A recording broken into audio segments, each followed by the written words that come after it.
केसीआर का मुस्तकबिल आपको कैसे नजर आता है? केसीआर साहब का मुस्तकबिल मुझे कोई ताबनाक नहीं दिखाई दे। चरिश्मा था, वो खत्म हो गया है।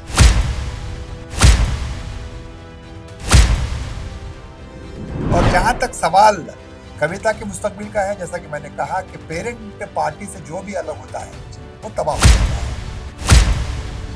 हमारे शहर के एक सहाफ़ी हैं, बेचारे जो है एमएलसी थे, इस तरह से किसी के साथ इस तरह का सलूक नहीं किया गया और उन्होंने हरीश राव को अपने दफ्तर बुलाया। अगर ये सीट मोहम्मद अली शब्बीर को दे दी जाए तो वो क्या बीजेपी को इससे फायदा हो सकता है या एमआईएम को एक बादशाहगर का मौका मिल सकता है? तो फीडिंग पार्टी है, फीडर पार्टी मजलिस इत्तेहाद मुस्लिमीन, तो ये एक दूसरे को कॉम्प्लीमेंट करते हैं क्योंकि अब केटीआर के लिए मैदान साफ हो। बहन अब कभी बीच में नहीं आएगी, वरना वो भी ख्वाब देख रही थी कि वो सीएम बनेगी। अस्सलाम वालेकुम नाज़रीन, मुनसिफ 24/7 में आपका इस्तकबाल है। मैं हूं डॉक्टर अब्दुल मोहन सिद्दीकी। इस वक्त हमारे साथ मुमताज़ सहाफ़ी डॉक्टर शुजात अली सूफ़ी साहब हमारे साथ मौजूद हैं, जो रियासत में जो सियासी हालात बन रहे हैं उस पर हम उनसे गुफ्तगू करेंगे कि कविता ने क्यों कर किस तरह इस्तीफ़ा दिया। पहले उन्हें पार्टी से बेदखल किया गया, फिर उन्होंने एमएलसी सीट से भी वो मुस्ताफ़ी हुई हैं, और इन तमाम चीज़ों का रियासत की सियासत पे क्या असर पड़ेगा, हम उनसे सवाल करते हैं। बेहद आपका इस्तकबाल है शुजात अली सूफ़ी साहब जी। जिस तरह के हालात रियासत में बन रहे हैं, तो क्या कविता का मुस्तकबिल होगा? क्या वो पार्टी से बगावत करेंगी? क्या नई पार्टी कायम करेंगी? इससे मुताल्लिक़ कुछ आप रोशनी डालें। देखिए जनाब, जो भी पेरेंट पार्टी से अलग होता है उसका खातिमा यकीनी है। जी। तो मैं नहीं समझता कि कविता अपने कंधे पर कोई पार्टी चला सकती हैं। होगा ये कि इनके बाद कुछ और विक्टें भी गिरेंगी बीआरएस में, तो अल्टीमेटली कमज़ोरी बीआरएस को होगी और हो सकता है कि हरीश भी जो है पलटी खाएं, क्योंकि अब केटीआर के लिए मैदान साफ हो गया है। जी जी। बहन अब कभी बीच में नहीं आएगी, वरना वो भी ख्वाब देख रही थी कि वो सीएम बनेगी। जी जी। तो अब उनका तो हट गई हैं, तो अब केटीआर को एक खतरा खत्म हो गया, रास्ता साफ है उनको। तो केटीआर इस बात की कोशिश करेंगे कि हरीश राव भी पार्टी से निकल जाएं, ऐसे हालात पैदा करेंगे कि पार्टी से निकल जाएं। लेकिन एक बात जो मुझे सुनहरी जो लाइन जिसको कह सकते हैं, वो ये दिखाई दे रही है कि एक सीट एमएलसी की खाली हुई है काउंसिल में। अगर ये सीट मोहम्मद अली शब्बीर को दे दी जाए तो वो वजीर बन सकते हैं। और एक एमएलसी तो होना चाहिए एमएलए कोटे से, एक तो आपने गवर्नर की कोटे से नॉमिनेट किया है। तो यहाँ पर एक प्लस पॉइंट शब्बीर के लिए ये है कि ये कहा गया था कि जो लोग शिकस्त खाए हुए हैं उनको एमएलसी नहीं बनाया जाएगा, तो आपने अजहरुद्दीन को एमएलसी बना करके एक शर्त पूरी कर दी। अब शब्बीर साहब मैदान में आ सकते हैं, वो एमएलसी बन सकते हैं, और जब वो एमएलसी बन सकते हैं तो उनके अलावा कोई स्ट्रॉन्ग कंटेंडर मुसलमान जो है मिनिस्टर बनने के लायक नहीं है। तो एक सुनहरी लाइन मुझे कविता के इस्तीफे से दिखाई देती है। और जहाँ तक सवाल कविता के मुस्तकबिल का है, जैसा कि मैंने कहा कि पेरेंट पार्टी से जो भी अलग होता है वो तबाह हो जाता है। आप कांग्रेस में मिसाल ले लीजिए, कितने लीडर्स ने अपनी अलग पार्टी बनाई और सबके सब खत्म हो गए। हद तो ये है कि शरद पवार ने सोनिया गांधी को फॉरेनर कह के अपनी अलग से दुकान बनाई थी, वो तारिक अनवर के साथ, संगमा के साथ। तारिक अनवर भी आज कांग्रेस के एमपी हैं और शरद पवार तो कहते हैं कि सोनिया जैसी लीडरशिप हमने देखी नहीं। आंध्र प्रदेश में वाई एस शर्मिला हैं जी, जिन्होंने मुखालिफत की थी अपने भाई से और एक पार्टी बनाई थी, बाद में उन्होंने कांग्रेस को अपनी पार्टी को जम करवा दिया। न सिर्फ उन्होंने तेलंगाना में पार्टी बनाई बल्कि फिर माइग्रेट भी हो गए आंध्र प्रदेश में। तो ये मेरा अर्ज करना ये है कि एक पार्टी का जो इमेज होता है पेरेंट पार्टी का, वहाँ के अहम लीडर के वजह से उसको कोई भी खुदल के आगे नहीं बढ़ सकता। इन तमाम के दरमियान केसीआर का मुस्तकबिल आपको कैसे नजर आता है कि आने वाले बलदी इंतखाबात में, आने वाले असेंबली इंतखाबात में वो क्या कुछ कर सकते हैं आगे जाकर? केसीआर साहब का मुस्तकबिल मुझे कोई ताबनाक नहीं दिखाई देता। इसलिए नहीं दिखाई देता कि उनकी सेहत का मामला है, एज का मामला है, वो जो एक चरिश्मा था वो ख़त्म हो गया है। तो उनका कोई मुस्तकबिल नहीं है। जी, अलबत्ता केटीआर चूंकि एक पढ़ा लिखा नौजवान है जी, और बेहतरीन स्पीकर है, जी, उर्दू का भी बेहतरीन स्पीकर है, अंग्रेजी भी अच्छी बोलता जी। है, तेलुगु भी अच्छी बोलता है। नौजवानों में भी बहुत हाँ, मकबूल हैं। नौजवानों में मकबूल है और दूसरी सबसे बड़ी बात यह है कि उसको मसाइल पर पूरी पूरी दस्तरस है। मसाइल पर नजर रखता है वो शख्स, तो उसका मुस्तकबिल मुझे रोशन दिखाई देता है। जी, जी।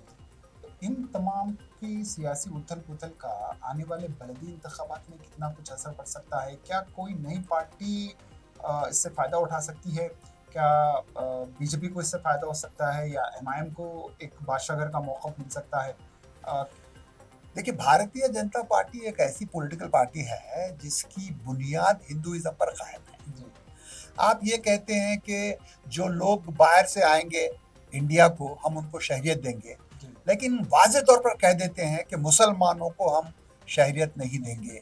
अगर कोई मुसलमान अफ़गानिस्तान में ज़ुल्म का शिकार होकर इंडिया आता है, या कोई मुसलमान पाकिस्तान में ज़ुल्म का शिकार होकर इंडिया आता है, या कोई मुसलमान बांग्लादेश से मुतासिर होके, वहाँ के हालात से मुतासिर होके, या उसके बदले की भावना से जो मुतासिर होता है, जी, वो मुसलमान अगर हिंदुस्तान में आता है तो उसको शहरियत नहीं देंगे। जी। और जितने भी गैर मुस्लिम गैर आएंगे मुस्लिम उनको शहरियत देंगे। जी, तो मैं ये अर्ज अर्ज इसलिए कर रहा हूँ कि बीजेपी की बुनियाद ही कम्युनलिज्म है।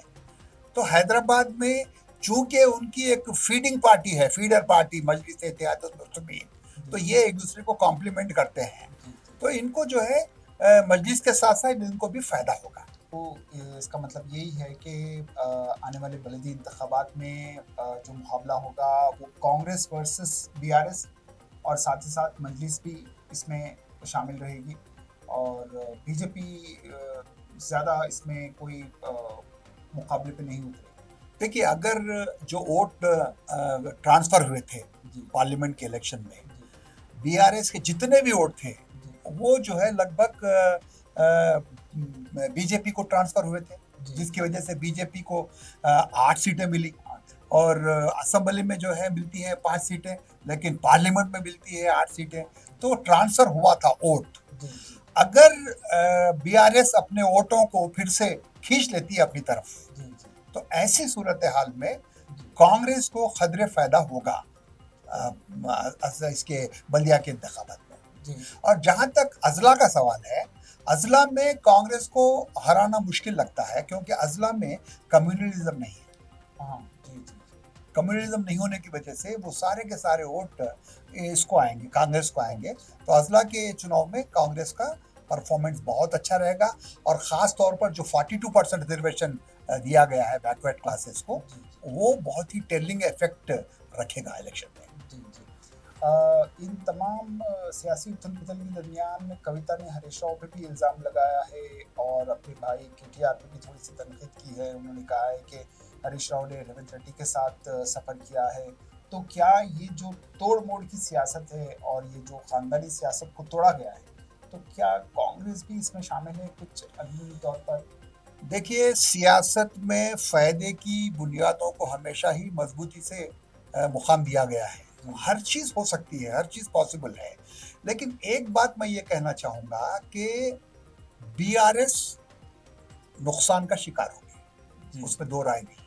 जी, अब देखिए ना, हमारे शहर के एक सहाफ़ी हैं, बेचारे जो है एमएलसी थे, आमिर आमिर अली खान। हमारे हाँ, उनके साथ बहुत बहुत बहुत बुरा हुआ। इंसाफ मैंने हिंदुस्तान की पूरी तारीख देखी, इस तरह से किसी के साथ इस तरह का सलूक नहीं किया गया। तो वो इसलिए हुआ कि उनके पास जो है पॉलिटिकल मैच्योरिटी नहीं थी, और उन्होंने हरीश राव को अपने दफ्तर बुलाया। हाँ, आप जर्नलिस्ट हैं, फ़ोन पर भी बात कर सकते हैं। आप कांग्रेस के एमएलसी रह कर के उनको बुलाते हैं। तो मैं ये अर्ज़ करना चाहता हूँ कि सियासत जो है, सियाह यानी कि काला, सत के माने सच्चाई। जी, ये जी, काली सच्चाई है। जी, हर दौर में, हर ज़माने में इस तरह के खेल होते रहते हैं। जी, लेकिन अल्टीमेटली अवाम बादशाह हैं, बादशाहगर हैं। वो लोग फ़ैसला करेंगे कि किसने गलती की, किसको सज़ा देनी चाहिए, किसको इनाम देना चाहिए। बेहद शुक्रिया शुजात अली सूफ़ी साहब। हम अभी शुजात अली सूफ़ी साहब से बात कर रहे थे जो एक मुमताज़ सहाफ़ी हैं। उन्होंने कहा है कि आने वाले दौर में जो बलदी इंतखाबात हैं, असेंबली इंतखाबात भी होंगे, उसका बीआरएस पर ज़रूर असर पड़ेगा, नुकसान उठाना पड़ेगा और कहीं ना कहीं केसीआर की सेहत के बाइस भी वो अब मैदान में नहीं रहेंगे और दीगर पार्टियों को इसका फ़ायदा ज़रूर मिलेगा। हम आगे मज़ीद बातचीत जारी रखेंगे। मज़ीद खबरों के लिए हमारे चैनल मुंसिफ न्यूज़ 24/7 को देखते रहिए। अगर वीडियो अच्छी लगी तो लाइक करें, शेयर करें और चैनल को सब्सक्राइब करें।